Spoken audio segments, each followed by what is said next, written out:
சீரியல்களின் full எபிசோடுகளை Sun டிவியில் ஒளிபரப்பான உடனே எக்ஸ்க்ளூசிவாக சன் நெக்ஸ்டில் மட்டும் ஃப்ரீயா பாருங்கள். சௌந்தர்யா, இப்பெல்லாம் என்னால உன்னை புரிஞ்சுக்கவே முடியல. ஏன் இப்படி பண்ற? இனிமே இந்த மாதிரி தப்பு நடக்காம பாத்துக்கோ. நான் பண்ணது ஒண்ணு தப்பு இல்லங்க. என்ன எதுக்கு அடக்குறீங்க? நான் நல்லதானங்க செஞ்சேன். செல்வி அக்கா கல்யாண நாளதுமா எல்லாரும் சந்தோஷமா இருக்கணும்னு ஆசைப்பட்டது என் தப்பா? தப்புதான்.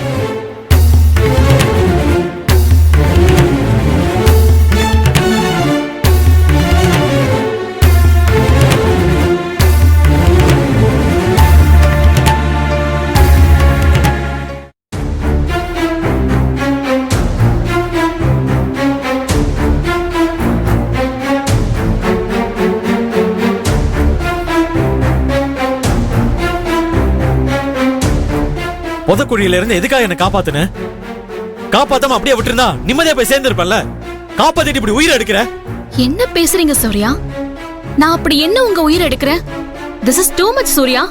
நீ தான் எல்லாத்தையும் டூ மச்சா பண்ணிட்டு இருக்க சௌந்தர்யா. உன்னோட லிமிட் என்னன்னு ஃபர்ஸ்ட் புரிஞ்சு நடந்துக்கோ. இளமதியில ஆரம்பிச்சு அம்மா வரைக்கும் ஒரு லிமிட்டை கிராஸ் பண்ணி போயிட்டே இருக்க. இன்னைக்கு என்னடானா அத்தை விஷயத்துல இதான் நடந்திருக்கு. இன்னைக்கு வீட்டுல நடந்த அத்தனை பிரச்சனைக்கு நீ தான் காரணம். நீ உன் லிமிட்டை புரிஞ்சுக்காம நடந்ததுதான் காரணம். என்ன பேசுறீங்க சூர்யா? இந்த வீட்ல வெட்டிங் ஆனிவர்சரி கொண்டாடினது அவ்வளவு பெரிய குத்தமா? குற்றம் தான். ஏன் 20 வருஷமா செலிப்ரேட் பண்ண தெரியாதா எங்களுக்கு? இப்ப செலிப்ரேட் பண்ண?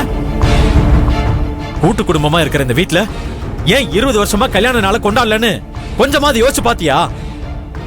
அப்படி யோசிக்க தெரியலனா வீட்ல யார்கிட்டயாவது போய் கேட்டு தெரிஞ்சிருக்கணும். இது எதையுமே செய்யாம உன் இஷ்டத்துக்கு எல்லாத்தையும் பண்ணா என்ன அர்த்தம்? இனிமே நீ எது பண்ணாலும் சொல்லிட்டு பண்ணு. இந்த மாதிரி தப்பு நடக்காம பாத்துக்கணும்னு அம்மா சொன்னாங்கன்னா சரின்னு சொல்லாம நான் பண்ணதுல என்ன தப்புன்னு கேள்வி கேட்கிறேன். இங்க பாரு சௌந்தர்யா, நல்லா கேட்டுக்கோ. நான் இன்னைக்கு சொல்றதுதான். உனக்கு அடிக்கடி எல்லாம் ஞாபகப்படுத்த முடியாது. இதுதான் கடைசி தடவை.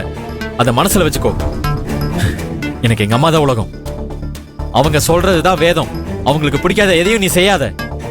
எதை செய்யறதா இருந்தாலும் அம்மா கிட்ட ஒரு வார்த்தை கேட்டுட்டு செய். புரியுதா? என்ன சூர்யா இப்படி செல்ஃபிஷா இருக்கீங்க? உங்க அம்மா தங்கச்சியை தவிர வேற யார பத்தி நீங்க கவலைப்படுறதாவே இல்லையா? ருத்ரா அம்மா யாரு? இந்த குடும்பத்துல ஒருத்தவங்க தானே. அவங்களும் உங்களுக்கு ஒரு அம்மா மாதிரி தானே. அவங்க லைஃப பத்தி கொஞ்சமாவது கவலைப்பட்டிருக்கீங்களா? அவங்களோட கஷ்டம் என்னன்னு உங்களுக்கு இன்னும் புரியலையா? செல்வி அக்கா பிரச்சனை என்னன்னு தெரியலையா? இப்ப வந்த எனக்கே எல்லாம் புரியுது. உங்களுக்கு ஏங்க புரியாம போச்சு? இவங்க பிரச்சனையை ஏன் உங்க அம்மா தீர்த்து வைக்கல? அவங்க பிரச்சனையை அம்மா தீர்த்து வைக்க முயற்சி பண்ணலன்னு தெரியுமா? அம்மா எவ்வளவோ ட்ரை பண்ணாங்க, அவங்களால முடியல.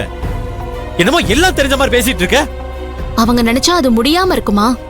ஏன் மனசையே மாத்தி நமக்கு கல்யாணம் பண்ணி வச்சவங்க ருத்ராமா மனசையும் மாத்தி அவங்களுக்கு ஒரு கல்யாணம் பண்ணி வச்சிருக்கலாமே. ஏன் அது பண்ணல? இங்க பாரு, தேவையில்லாம யோசிச்சு இந்த வீட்டுல புது புது பிரச்சனை உண்டாக்கிட்டு இருக்காத. சொல்லிட்டேன்.